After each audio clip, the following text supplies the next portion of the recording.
이사야 43장 14절부터 28절까지의 말씀 보겠습니다. 본문이 조금 길지만 여러분들의 이해를 돕기 위해서 제가 다 읽도록 하겠습니다. 너희의 구속자요 이스라엘의 거룩하니 여호와가 말하노라. 너희를 위하여 내가 바벨론에 사람을 보내어 모든 갈대아 사람에게 자기들이 연락하던 배를 타고 도망하여 내려가게 하리라. 나는 여호와 너희의 거룩한 이요 이스라엘의 창조자요 너희의 왕이니라. 나 여호와가 이같이 말하노라. 바다 가운데의 길을 큰 물 가운데에 지름길을 내고 병거와 말과 군대의 용사를 이끌어내어 그들이 일시에 엎드러져 일어나지 못하고 소멸하기를 꺼져가는 등불 같게 하였느니라. 너희는 이전 일을 기억하지 말며 옛날 일을 생각하지 말라. 보라, 내가 새 일을 행하리니 이제 나타낼 것이라. 너희가 그것을 알지 못하겠느냐? 반드시 내가 광야의 길을 사막의 강을 내리니 장차 들짐승 곧 승냥이와 타조도 나를 존경할 것은 내가 광야의 물을 사막의 강들을 내어 내 백성 내가 택한 자에게 마시게 할 것임이라. 이 백성은 내가 나를 위하여 지었나니 나를 찬송하게 하려 함이니라. 그러나 야곱아 너는 나를 부르지 아니하였고 이스라엘아 너는 나를 괴롭게 여겼으며 내 번제의 양을 내게로 가져오지 아니하였고 내 제물로 나를 공경하지 아니하였느니라. 나는 제물로 말미암아 너를 수고롭게 하지 아니하였고 유향으로 말미암아 너를 괴롭게 하지 아니하였거늘 너는 나를 위하여 돈으로 향품을 사지 아니하며 희생의 기름으로 나를 흡족하게 하지 아니하고 내 죄짐으로 나를 수고롭게 하며 내 죄악으로 나를 괴롭게 하였느니라. 나 곧 나는 나를 위하여 내 허물을 도말하는 자니 내 죄를 기억하지 아니하리라. 너는 나에게 기억이 나게 하라. 우리가 함께 변론하자. 너는 말하여 네가 의로움을 나타내라. 내 시조가 범죄하였고 너의 교사들이 나를 배반하였나니 그러므로 내가 성소의 어른들을 욕되게 하며 야곱이 진멸당하도록 내어주며 이스라엘이 비방거리가 되게 하리라. 아멘. 오늘은 이사야 43장 14절부터 28절까지의 말씀을 본문으로 해서 보라 내가 새 일을 행하리라 이런 제목으로 하나님 말씀 전하기를 원합니다. 보라 내가 새 일을 행하리라 하는 말씀은 오늘 본문 19절에 나옵니다. 19절 말씀을 한번 보겠습니다. 보라 내가 새 일을 행하리니 이제 나타낼 것이라. 하나님께서 새 일을 행할 것이라고 여기 말씀을 하고 있죠. 여기서 말하는 새 일은 뭘까요? 새 일을 행하겠다고 하나님이 말씀하시는데 하나님이 행하시겠다고 하는 새 일, 이 새 일이 뭐겠습니까? 유다 사람들이 바벨론 포로 생활을 마치고 고향으로 돌아가는 것을 의미합니다. 우리나라 사람들은 일제 치하에서 살다가 광복을 맞은 경험이 있죠. 그때의 그 기쁨은 이루 말로 다 할 수 없었습니다. 저야 그 시절 살지를 않아서 그 기쁨을 함께하지는 못했지만 광복의 기쁨을 맛본 분들도 우리 중에는 계시는데 그때 여러분 얼마나 기뻤겠습니까? 그런데 하나님께서 유다 사람들에게 이제 그런 일이 일어나게 해주겠다 그 말씀을 하고 있는 것이 보라 내가 새 일을 행할 것이다 하는 말씀의 의미입니다. 오늘 이 본문의 내용을 처음부터 살펴보면서 우리에게 주시는 교훈이 무엇인지 함께 배워보도록 하겠습니다. 14절 말씀을 제가 다시 읽겠습니다. 너희의 구속자요 이스라엘의 거룩하니 여호와가 말하노라. 너희를 위하여 내가 바벨론에 사람을 보내어 모든 갈대아 사람에게 자기들이 연락하던 배를 타고 도망하여 내려가게 하리라. 자, 하나님께서 유다 사람들에게 어떤 말씀을 하셨는가 하면 내가 너희를 위하여 바벨론을 망하게 하게 해주겠다 그 말씀을 하고 있습니다. 내가 바벨론에 사람을 보내겠다 그렇게 말씀을 하고 있는데 어떤 사람들을 보내겠다는 것입니까? 바벨론을 무너뜨릴 군사들을 보내겠다 그 말이죠. 어느 나라의 군사가 바벨론을 쳐들어가서 그 바벨론을 무너뜨리는가 하면 메대와 바사의 군사들이 바벨론에 쳐들어가서 바벨론 제국을 무너뜨리게 되죠. 바벨론 제국이 메대와 바사에 의해서 멸망하는 그 내용은 다니엘서 5장 30절과 31절에 간단하게 기록이 되어 있습니다. 그 말씀을 제가 한번 읽어드리겠습니다. 그날 밤에 갈대아 왕 벨사살이 죽임을 당하였고 메대 사람 다리오가 나라를 얻었는데 그때의 다리오는 62세였더라. 아주 짧게 기록이 되어 있죠. 방금 읽은 이 말씀이 바벨론 제국이 멸망하는 그 장면을 기록한 말씀입니다. 그때가 몇 년도였는가 하면 기원전 539년이었습니다. 기원전 539년에 메대의 군사들이 바벨론을 쳐들어와서 바벨론 왕을 죽이고 바벨론 제국을 멸망시켰습니다. 왕이 죽고 나라가 망했으니 이제 백성들은 도망갈 수밖에 없습니다. 그 말씀이 14절 하반절 말씀이죠. 14절 하반절을 제가 다시 한번 읽겠습니다. 본문 14절 하반절. 너희를 위하여 내가 바벨론에 사람을 보내요. 군사들을 보내요. 모든 갈대아 사람, 갈대아 사람은 바벨론 사람을 말하는 거예요. 모든 갈대아 사람에게 자기들이 연락하던 배를 타고 도망하여 내려가게 하리라. 연락한다는 말은 잔치한다는 말이죠. 잔치하던 그 배를 타고 도망하여 내려가게 하리라. 하나님이 그렇게 말씀하셨습니다.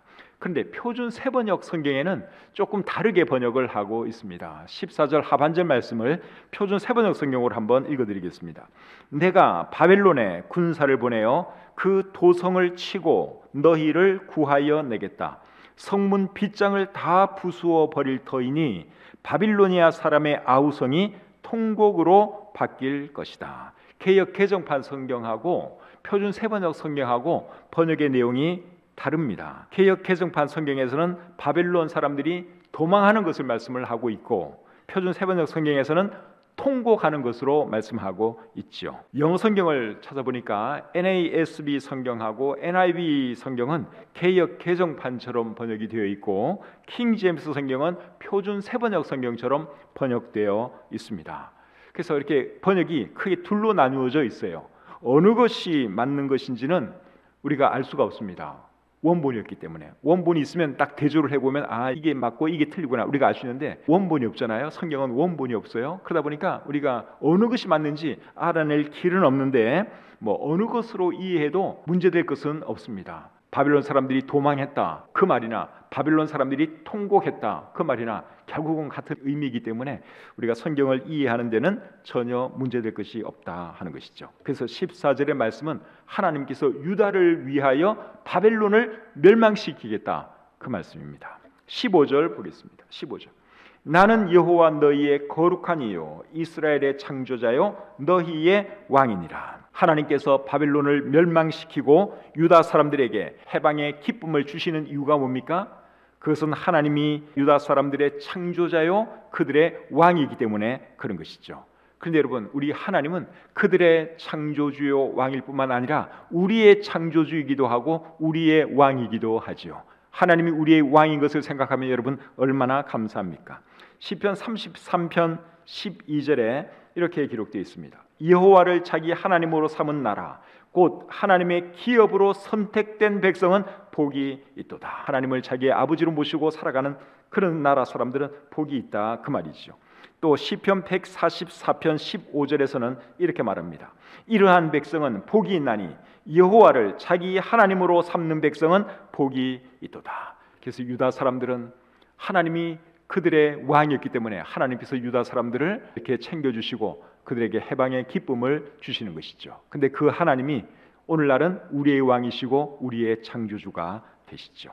16절 17절 계속 보겠습니다. 나 여호와가 이같이 말하노라. 바다 가운데의 길을 큰 물 가운데의 지름길을 내고 병거와 말과 군대의 용사를 이끌어내어 그들이 일시에 엎드러져 일어나지 못하고 소멸하기를 꺼져가는 등불 같게 하였느니라. 이 말씀은 하나님께서 과거에 이스라엘 백성을 출애굽시킬 때의 일을 기록한 말씀입니다. 바다 가운데 길을 큰 물 가운데 지름길을 냈다 하는 이 말씀의 의미가 뭡니까? 하나님께서 홍해 바다를 가르고 그 사이로 이스라엘 사람들을 지나가게 했다 그 말이죠. 그리고 병거와 말과 군대의 용사를 이끌어내어 그들이 일시에 엎드러져 일어나지 못했다 그렇게 말씀을 하고 있는데 이것은 이스라엘 사람들을 추격해 오던 애굽 군인들을 홍해 바다 가운데에 몰아넣고 그들을 수장시킨 그것을 말씀하고 있는 내용이죠.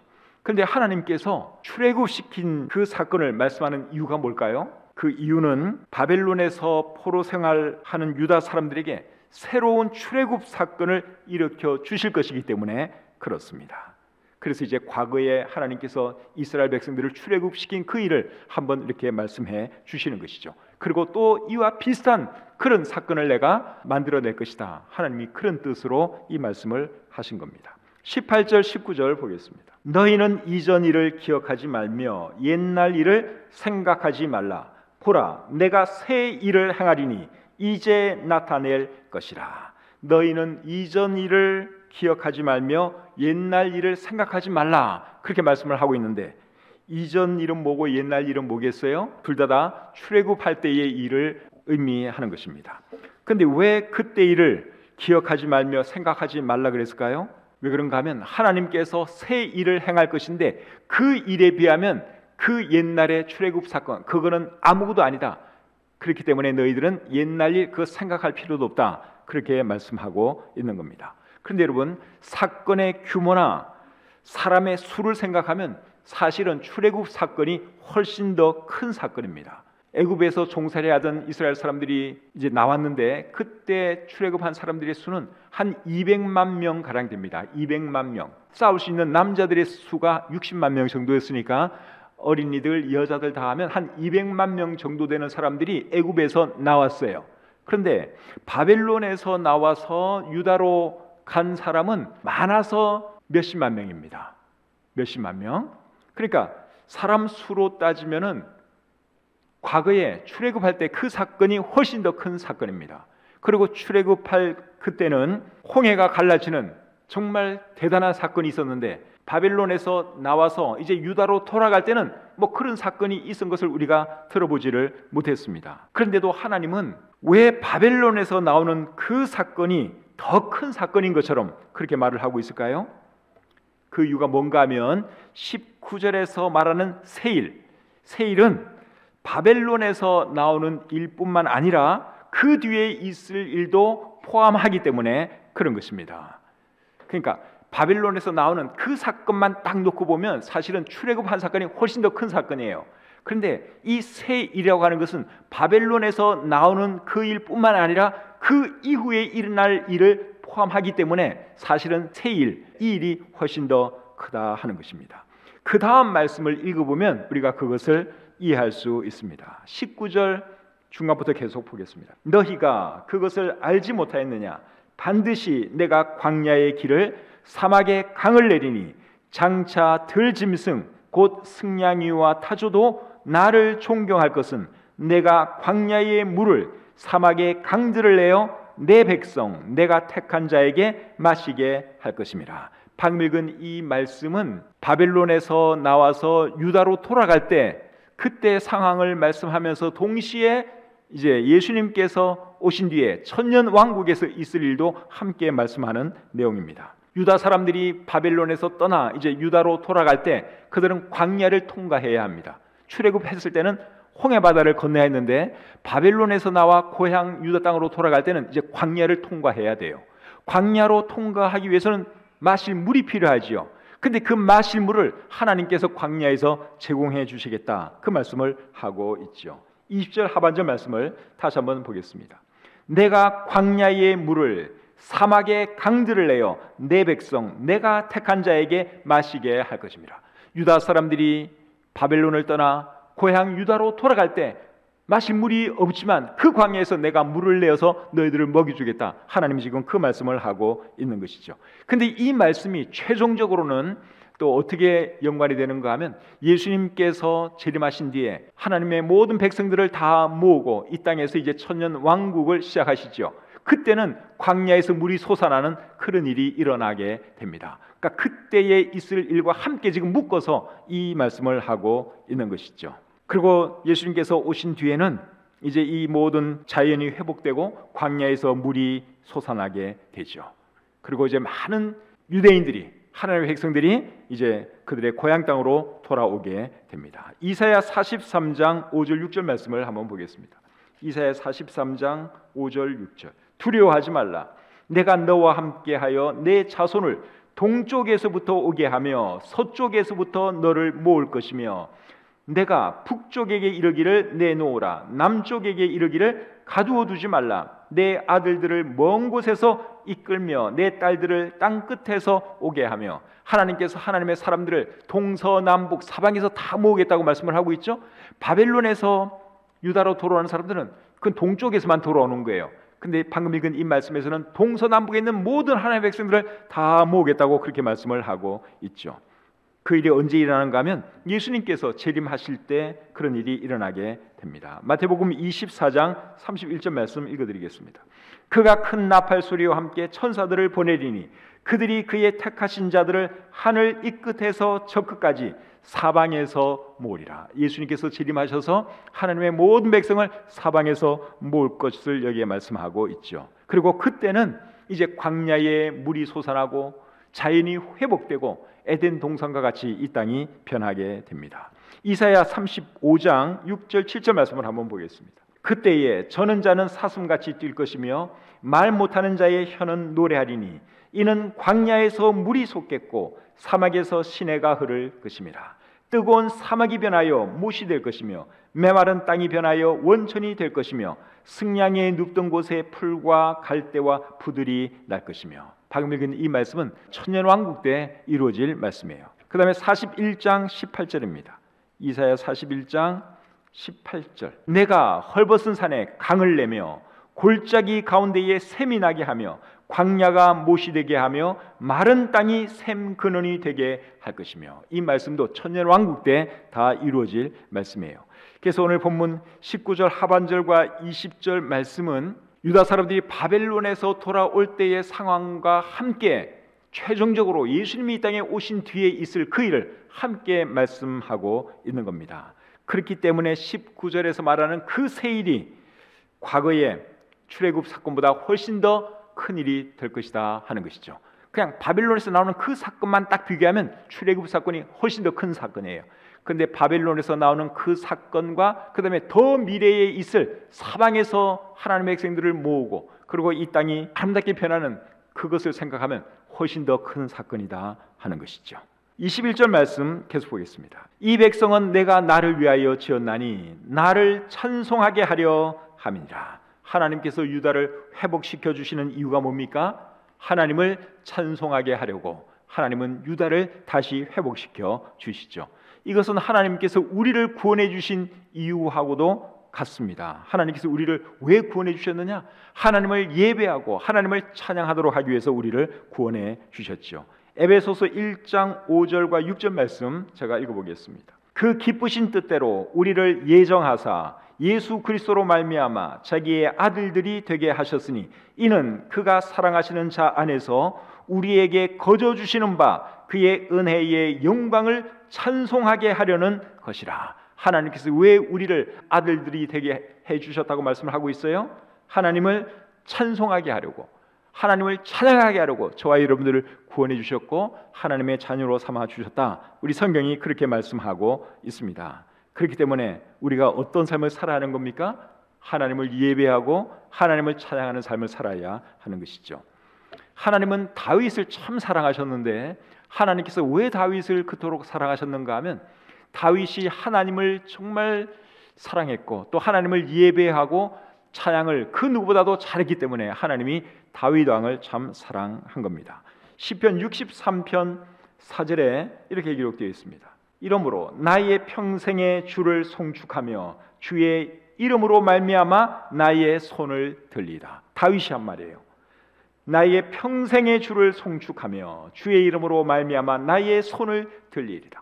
손을 든다 하는 말은 손을 들어서 하나님을 찬양하겠다 그 말이에요. 그래서 우리 성경을 읽어보면 정말 다윗은 하나님을 너무너무 사랑했고 또 하나님을 찬양하고 예배하는 그런 삶을 살았던 것을 우리가 볼 수 있죠. 시편 104편 33절에는 또 이런 말씀이 있습니다. 내가 평생토록 여호와께 노래하며 내가 살아있는 동안 내 하나님을 찬양하리로다. 시편 104편은 누가 기록했는지 알 수 없는 시입니다. 그런데 아마 다윗이 썼을 수도 있고 아닐 수도 있는데 어쨌든 다윗의 마음은 이런 마음이었죠. 내가 평생토록 여호와께 노래하며 내가 살아있는 동안 내 하나님을 찬양하리로다. 그래서 오늘날에도 우리 하나님은 어떤 사람을 사랑하시는가 하면 예배 잘 드리는 사람, 하나님을 찬양하기를 즐겨하는 사람, 그런 사람을 우리 하나님은 사랑하시죠.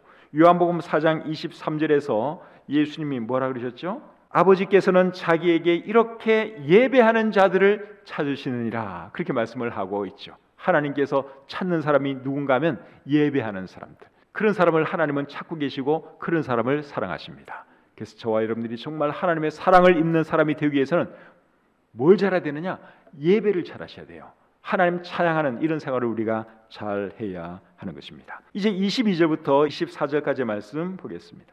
그러나 야곱아, 너는 나를 부르지 아니하였고 이스라엘아, 너는 나를 괴롭게 여겼으며 내 번제의 양을 내게로 가져오지 아니하였고 내 제물로 나를 공경하지 아니하였느니라. 나는 제물로 말미암아 너를 수고롭게 하지 아니하였고 유향으로 말미암아 너를 괴롭게 하지 아니하였거늘 너는 나를 위하여 돈으로 향품을 사지 아니하며 희생의 기름으로 나를 흡족하게 하지 아니하고 내 죄짐으로 나를 수고롭게 하며 내 죄악으로 나를 괴롭게 하였느니라. 22절부터 24절까지의 말씀은 유다 사람들이 지은 죄를 하나님께서 지적하는 말씀입니다. 유다 사람들이 언제 이런 죄를 지었는지는 잘 모르겠어요. 근데 말씀의 분위기가 이사야 1장 말씀과 비슷한 것을 보면 바벨론으로 끌려가기 전에 지은 그 죄를 말씀하고 있는 것 같습니다. 이사야 1장 11절부터 14절까지 말씀을 제가 한번 읽어드리겠습니다. 이사야 1장 11절부터 14절까지의 말씀입니다. 유다가 멸망하기 전에 어떤 죄를 지었는지 여기에 잘 기록이 되어 있습니다. 11절부터 여호와께서 말씀하시되 너희의 무수한 재물이 내게 무엇이 유익하뇨? 나는 숫양의 번제와 살찐 짐승의 기름에 배불렀고 나는 수송아지나 어린 양이나 숫염소의 피를 기뻐하지 아니하노라. 너희가 내 앞에 보이러 오니 이것을 누가 너희에게 요구하였느냐? 내 마당만 밟을 뿐이니라. 헛된 재물을 다시 가져오지 말라. 분향은 내가 가증히 여기는 바요. 월삭과 안식일과 대회로 모이는 것도 그러하니 성회와 아울러 악을 행하는 것을 내가 견디지 못하겠노라. 내 마음이 너희의 월삭과 정한 절기를 싫어하나니 그것이 내게 무거운 짐이라 내가 지기에 곤비하였느니라. 이 말씀 보시면 유다 백성들이 얼마나 형식적으로 하나님을 제사했는지, 하나님을 섬겼는지, 하나님께서 내가 너희 때문에 정말 피곤하다, 그렇게 여기에 말씀하고 있죠. 그래서 22절부터 24절까지의 말씀도 방금 읽은 이 말씀하고 분위기가 상당히 비슷해요. 그래서 여기서 말하는 이 죄는 바벨론에서 지은 죄라기보다는 바벨론으로 끌려가기 전에 유다 사람들이 하나님께 지은 그 죄를 말씀하는 것 같습니다. 22절부터 24절까지 말씀을 우리말 성경으로 한번 읽어드리겠습니다. 그러나 야곱아, 너는 나를 부르지 않았다. 이스라엘아, 너는 내게 실증을 냈다. 너는 번제할 양을 내게 가져오지 않았고 내 희생 제물로 내게 영광을 돌리지도 않았다. 나는 내게 곡식 제물로 부담을 주지 않았고 분향을 요구해 귀찮게 하지도 않았다. 너는 내게 향품을 가져오지 않았고 내 희생 제물의 기름으로 나를 흡족하게 하지도 않았다. 대신 너는 내 죄들을 내게 지우고 내 죄악으로 나를 괴롭혔다. 하나님께서 유다 사람들의 그 죄 짓는 것을 보고 너무너무 괴로웠다, 힘들었다, 그런 말씀을 여기서 하고 있죠. 유다 사람들이 이렇게 많은 죄를 지었음에도 불구하고 유다 사람들을 바벨론에서 돌아오게 하시는 그 이유가 뭡니까? 그것은 전적으로 하나님의 은혜와 사랑 때문입니다. 그래서 일정한 시간이 지나고 난 뒤에는 다시 유다 백성들을 바벨론에서 해방시켜서 그들의 땅으로 돌아오게 해 주시는 것이죠. 하나님께서 저와 여러분들을 구원해 주신 이유도 동일합니다. 하나님은 우리에게도 무조건적인 은혜와 사랑을 베풀어 주셔서 저와 여러분들을 구원해 주셨죠. 그래서 에베소서 2장 8절과 9절은 이렇게 말씀하고 있습니다. 너희는 그 은혜에 의하여 믿음으로 말미암아 구원을 받았으니 이것은 너희에게서 난 것이 아니요 하나님의 선물이라. 행위에서 난 것이 아니니 이는 누구든지 자랑하지 못하게 함이라. 저와 여러분들을 구원해 주신 것, 그거 전적으로 하나님의 은혜예요. 우리가 뭐 착한 일을 많이 해서 전혀 그런 거 아니에요. 우리는 정말 추악한 죄인들이었습니다. 그럼에도 불구하고 하나님께서 우리를 긍휼히 여기셔서 일방적으로 사랑해 주셨죠. 그래서 우리가 믿음으로 구원받을 수 있게 된 것입니다. 25절 계속 보겠습니다. 나 곧 나는 나를 위하여 내 허물을 도말하는 자니 내 죄를 기억하지 아니하리라. 유다 사람들이 하나님께 많은 죄를 지었지만 하나님은 그들의 죄를 기억하지 않겠다고 말씀하고 있습니다. 이게 도말한다 하는 표현이 나오는데, 도말한다는 말은 완전히 없앤다 그 뜻입니다. 우리의 허물을 도말한다, 우리의 허물을 완전히 없앤다 그 말입니다. 그런데 하나님은 누구를 위해서 그들의 허물을 도말하고 죄를 기억하지 않겠다고 말씀하고 있습니까? 25절 말씀을 여러분 다시 보세요. 나 곧 나를 위하여, 하나님이 나를 위해, 하나님 자신을 위하여 네 허물을 도말하는 자니 네 죄를 기억하지 아니하리라. 하나님께서 유다 사람들의 죄를 용서해 주시는데 그것은 사실은 하나님 자신을 위해서 그렇게 하는 거라고 말씀하고 있습니다. 여러분, 이 말의 의미가 뭘까요? 이 말의 의미는 네가 자격이 있어서가 아니라 내가 그렇게 하기로 선택했기 때문에 네 죄를 기억하지 않겠다 그 말이에요. 하나님의 선택에 의해서 내가 네 죄를 기억하지 않겠다, 그러한 의미입니다. 하나님은 우리의 죄에 대해서도 그렇게 해주시죠. 시편 103편 12절에 이렇게 기록되어 있습니다. 시편 103편 12절입니다. 동이 서에서 먼 것 같이 우리의 죄가를 우리에게서 멀리 옮기셨으며, 하나님께서 우리의 죄를 멀리 옮겨주셨다고 말씀하고 있습니다. 그 다음에 이사야 38장 17절입니다. 이사야 38장 17절 중간에 보시면, 주께서 내 영혼을 사랑하사 멸망의 구덩이에서 건지셨고 내 모든 죄를 주의 등 뒤에 던지셨나이다.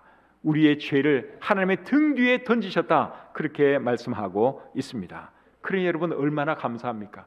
우리가 지은 죄를 하나님께서 계속 기억하고 계시면 여러분, 우리가 얼마나 참 괴롭겠습니까? 근데 하나님께서 우리의 죄를 더 이상 기억하지 않겠다고 말씀하고 있어요. 동이 서에서 먼 것 같이 우리의 죄악을 먼 곳으로 옮기셨다고 말씀을 하고 있고, 주의 등 뒤에 우리의 모든 죄를 던지셨다고 말씀하고 있습니다. 그렇기 때문에 여러분, 우리도 우리의 그 잘못이나 죄에 대해서 더 이상 기억할 필요가 없겠죠. 하나님도 우리의 죄를 기억 안 하시는데 우리도 우리의 죄를 더 이상, 하나님께서 우리의 죄를 용서해 주셨다면 더 이상 기억할 필요가 없는 것이죠. 근데 어떤 분들은 과거에 지은 죄 때문에 계속 괴로워하고 힘들어하는 분들이 계세요. 하나님은 자기를 용서해 주셨는데 자기는 자기 자신을 용서 안 해주는 그런 분들이 계십니다. 늘 죄책감 속에 살고 있고 괴롭게 생각하는 분들이 계세요.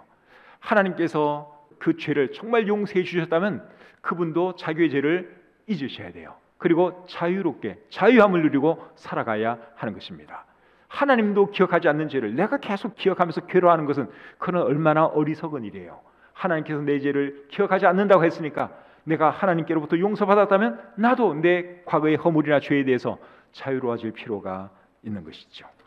26절 말씀 보겠습니다. 너는 나에게 기억이 나게 하라. 우리가 함께 변론하자. 너는 말하여 네가 의로움을 나타내라. 이게 무슨 말입니까? 하나님께서 유다 백성에게 하는 말씀인데요, 너 할 말 있으면 한번 해봐라, 그 말입니다. 유다 백성이 자신들의 죄에 대해서 하나님께 할 말이 있을까요? 없을까요? 할 말이 없죠. 죄 지은 사람들이 무슨 할 말이 있겠습니까? 그래서 사람이 자신의 죄에 대해서 하나님과 할 수 있는 최고의 변론은 뭔가 하면 죄를 인정하고 용서를 구하는 것입니다. 그것이 죄에 대해서 하나님께 할 수 있는 최고의 변론입니다. 그렇게 하면 하나님께서 용서해 주시죠. 그것이 이사야 1장 18절 말씀. 여호와께서 말씀하시되 오라, 우리가 서로 변론하자. 너희의 죄가 주홍 같을지라도 눈과 같이 희어질 것이요 진홍같이 붉을지라도 양털같이 희게 되리라. 하나님께 용서를 구하면 하나님께서 용서해 주십니다. 이게 하나님의 은혜요 사랑이죠. 이제 마지막으로 27절 28절입니다. 내 시조가 범죄하였고 너의 교사들이 나를 배반하였나니 그러므로 내가 성소의 어른들을 욕되게 하며 야곱이 진멸당하도록 내어주며 이스라엘이 비방거리가 되게 하리라. 제일 마지막 말씀이 비방거리가 되게 하리라, 미래형을 쓰고 있는데요, 되게 하리라 바로 앞에 제 성경에 보면 사자라고 써 있고, 그리고 제일 밑에 각주에 하였노라 그렇게 되어 있습니다. 그러니까 하리라 그렇게도 번역이 가능하고 하였노라 그렇게도 번역이 가능하다는 말인데, 제가 볼 때는 하였노라 과거형으로 번역하는 것이 더 좋은 번역이라고 생각합니다. 표준 새번역 성경은 27절과 28절을 이렇게 번역하고 있습니다. 너의 첫 조상부터 나에게 죄를 지었고 너의 지도자들도 나를 반역하였다. 그래서 내가 성소의 지도자들을 속되게 하였으며 야곱이 진멸을 받게 버려 두었고 이스라엘이 비방거리가 되게 버려 두었다. 표준 새번역은 맨 마지막 말이 버려 두었다 과거형으로 쓰고 있죠. 근데 너의 첫 조상이 나에게 죄를 지었다. 내 시조가 범죄하였다. 그렇게 말씀을 하고 있는데, 내 시조가 누굴까요? 유다 사람들의 시조. 유다 사람들의 시조는 제일 직접적인 시조는 유다고, 유다 지파의 조상은 유다죠. 야곱의 아들 유다고. 그다음에 유다 그 위에는 야곱이 있고, 야곱 위에는 아브라함이 있고, 아브라함 제 위로 거슬러 올라가면 아담이 있죠. 뭐 누구를 여기서 말하는지 정확히 알 수 없지만 이 사람들이 다 공통점이 뭔가 하면 다 죄를 지은 사람이라고 하는 거예요. 아담도 죄를 지었고, 아브라함도 죄를 지었고, 야곱도 죄를 지었고, 유다도 죄를 지었고. 그래서 너의 시조가 범죄했기 때문에 너도 결국은 범죄할 수밖에 없다. 하나님이 그 말씀을 하고 있는 것입니다. 근데 여러분, 유다 백성뿐 아니라 이 세상의 모든 사람의 죄도 사실은 조상으로부터 계속 유전되어서 내려온 것이죠. 그래서 로마서 5장 12절이 이렇게 말을 하고 있습니다.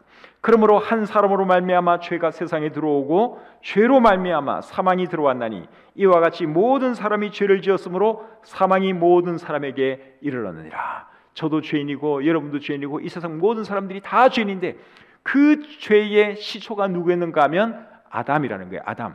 그 아담으로부터 이제 죄가 계속 유전되어서 내려와서 우리 모두가 죄인이 되었다. 성경이 그것을 말씀하고 있습니다. 근데 사람이 죄 사함 받을 수 있는 길이 있는데 그것이 뭡니까? 죄인인 것을 인정하고 하나님께 나아오는 것이죠. 그러면 하나님께서 그 죄를 용서해 주십니다. 이사야 1장 8절 말씀, 우리 조금 전에 읽은 말씀인데요. 이 말씀을 우리 다시 한번 같이 읽어보도록 하겠습니다. 이사야 1장 18절 말씀 같이 한번 읽겠습니다. 시작. 여호와께서 말씀하시되 오라 우리가 서로 변론하자. 너희의 죄가 주홍 같을지라도 눈과 같이 희어질 것이요 진홍같이 붉을지라도 양털같이 희게 되리라. 그래서 누구라도 하나님께 나아오면 하나님께서 죄를 용서해 주십니다. 거룩하신 하나님이 우리의 죄를 용서해 주시는 이유가 뭡니까? 예수님께서 우리의 죄값을 대신 지불하셨기 때문에 그렇지요. 로마서 3장 23절과 24절에 이렇게 기록되어 있습니다. 모든 사람이 죄를 범하였음에 하나님의 영광에 이르지 못하더니 그리스도 예수 안에 있는 속량으로 말미암아 하나님의 은혜로 값없이 의롭다 하심을 얻은 자 되었느니라. 예수님께서 우리의 죄값을 지불해 주셨기 때문에 하나님께서 우리의 죄를 용서해 주시는 것이죠. 로마서 6장 23절은 이렇게 말합니다. 죄의 삭은 사망이요 하나님의 은사는 그리스도 예수 우리 주 안에 있는 영생이니라. 그래서 하나님께서 우리의 모든 죄도 예수 그리스도의 보혈의 공로를 인하여 다 용서해 주셨으니 여러분 얼마나 감사합니까? 그러면 우리가 어떻게 살아야 되겠습니까? 하나님을 찬양하고 하나님께 영광 돌리는 삶을 살아야 하겠죠. 그렇게 살아가시는 우리 모두가 되시기를 주님의 이름으로 축복합니다.